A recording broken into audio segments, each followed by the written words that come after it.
How's it going, everyone? Welcome to a Football for Fun video.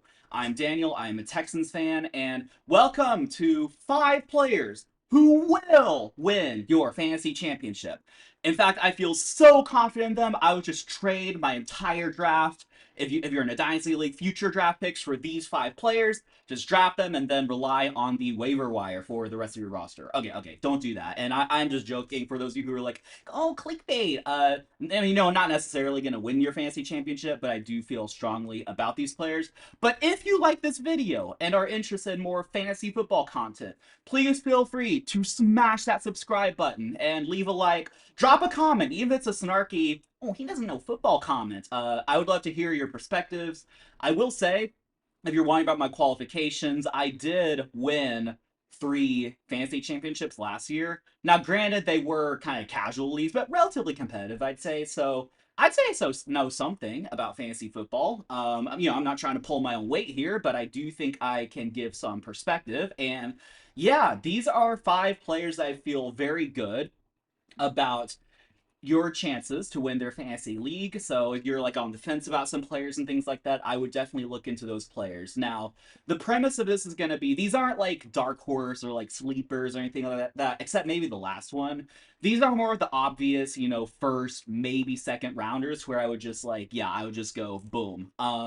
Spoiler, Saquon is not on this list because like everyone's gonna think he's a good sort of fantasy prospect. I think he's still pretty good, but my co-host seems to think that he is a little overrated this year, which might be understandable coming off a historic year. You could probably expect a regression a little bit, but these are for the most part first rounders I feel really good about. With that said, let's jump right into it. My first fantasy player who I believe will win your fantasy league is Bijan Robinson. I think that's pretty obvious, and I think he's mostly projected in PPR to go like third or fourth pick or something like that. So, which again, this isn't necessarily about this isn't necessarily dark horses or anything like that. But the thing about Bijan Robinson is last year he had 1,800 total yards, like all-purpose yards, rushing and receiving. With how many touchdowns did he have? He had 14 touchdowns plus a receiving touchdown. So he had 1,800 all-purpose yards, 15 touchdowns, which is up from his rookie year. So this guy is just like a rocket ship. Like he had 900 yards his rookie year, his second year 1,400 rushing yards, and I think especially the way the Atlanta Falcons are going to play, they're probably going to run the ball a little bit more than they did with Kirk Cousins. I didn't really look at the stats. Maybe they ran more than I thought, but I think when the Falcons signed Kirk Cousins, kind of their intention was to sort of like just use the quarterback. I mean, if you pay whatever they paid, 180 million on a quarterback, you're going to kind of like revolve the game around him, just throwing to Drake London, Kyle Pitts, even Bijan, things like that. But I do think now with a rookie quarterback in Michael Penix, well, I do believe that they believe in Michael Penix and that he can be their franchise guy. They probably will rely more on the run. I do think I remember his Penix's first game was a win against the Giants, like his first start, and I don't think he did much. I think he like threw for like maybe 200 yards, maybe even below that, and just relied on defense, running game, things like that. But if y'all fact check me and Bijan had a horrible game against the Giants, then I apologize, but maybe I have no ball knowledge. But all that to say, I'm not necessarily going to belabor the point. I do believe Bijan Robinson, you should highly consider him in the top 3, if not even like first or second overall.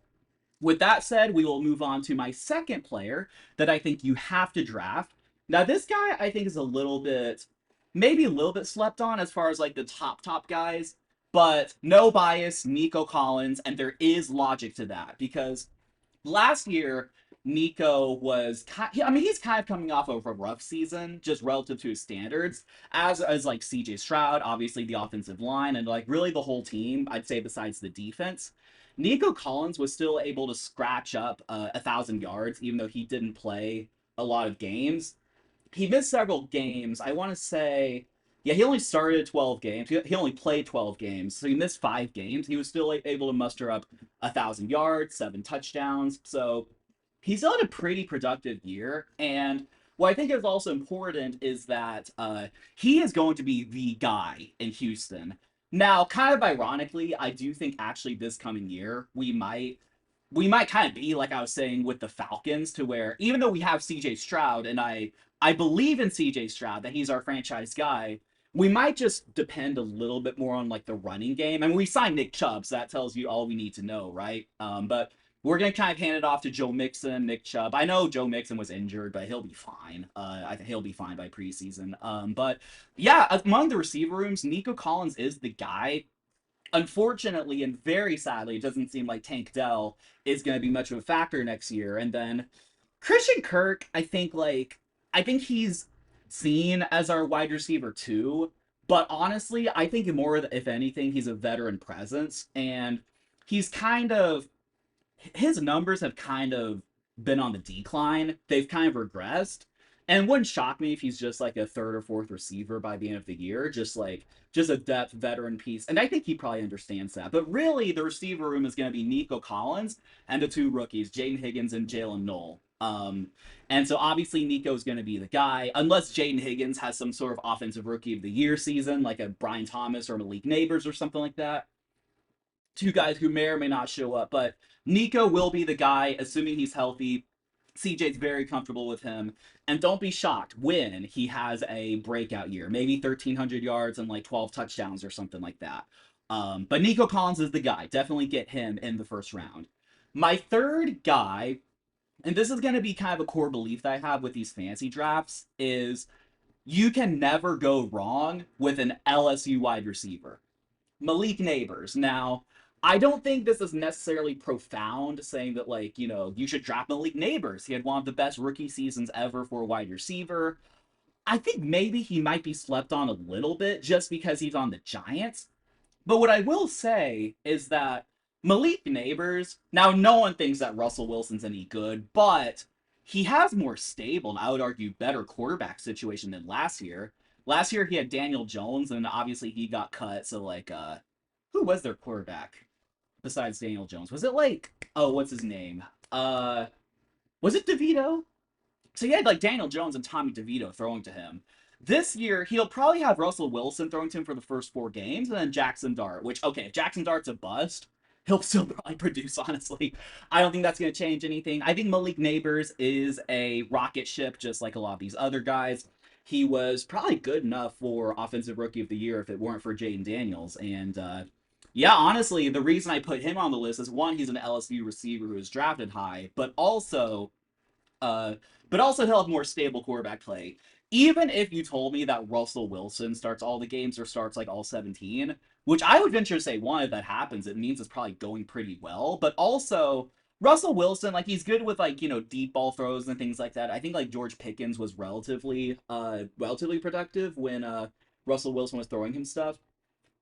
So I wouldn't be shocked if Malik Nabers actually improves this year, and if he does, he's easily like a top 3 receiver in fantasy or something like that. So I would definitely be high on Malik. I wouldn't sell any stock. He is the guy. He is already an improved version of OBJ in New York. And yeah, I think Malik Nabers is someone you should draft if you have the opportunity. And it makes sense. Continuing my core belief that you should draft LSU receivers, that you can't go wrong drafting LSU receivers, Brian Thomas. Now, I think Brian Thomas is also someone to where maybe he's a little bit slept on because he's on the Jags. And like Malik Nabers, he had a very good rookie year. Not as good as Malik, but it was very productive. Let me just pull up his numbers because I actually do want to sort of reference that. He made the Pro Bowl, which, okay, these days, what does the Pro Bowl mean? But yeah, he had 1,200 yards and 10 touchdowns. So I think just like Malik Nabers, he's just a rocket ship. And he's an LSU receiver. Like, it wouldn't shock me. Now, I don't think they're going to be Chase and Jefferson. I don't think, like, any receiver duo, not that they're on the same team, but I don't think any receiver duo is going to match them. But don't be shocked if, like, in 3 years, Brian Thomas and Malik Nabers are among the best receivers in football, behind Jefferson and Chase. Imagine a world where, like, the top 5 receivers in the NFL are all LSU guys. So I would say in your dynasty leagues, I don't know, like, who. I feel like there was a high draft pick in this coming draft from LSU. Just get that guy. Was it Zach Beck? Uh, I don't know. Anyway. But yeah, I would definitely be very high on Brian Thomas. I think one potential concern that could come to play is the presence of Travis Hunter. Now, what I would say is that, one, Hunter. Now, I do believe he will focus on receiver. He's not going to be able to sustain doing all like play all the snaps on like receiver and cornerback. He'll there will probably be some situations where he's like primarily receiver, but maybe on some like third and longs and stuff, he comes in at corner or something like that. I don't know how they're going to use him, but I can see how the presence of Brian Thomas could be concerning. Not Brian Thomas, Travis Hunter. But one, I mean, he's not going to be like all focused on receiver, you wouldn't think.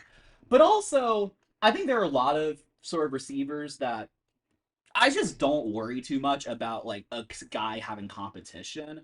Which is ironic that I kind of picked Nico up there because Nico, had doesn't really have that much competition, but you have duos like Puka Nakua and Cooper Kupp, Justin Jefferson, Jordan Addison, Evans and Godwin, and you never really avoid drafting one because the other is around.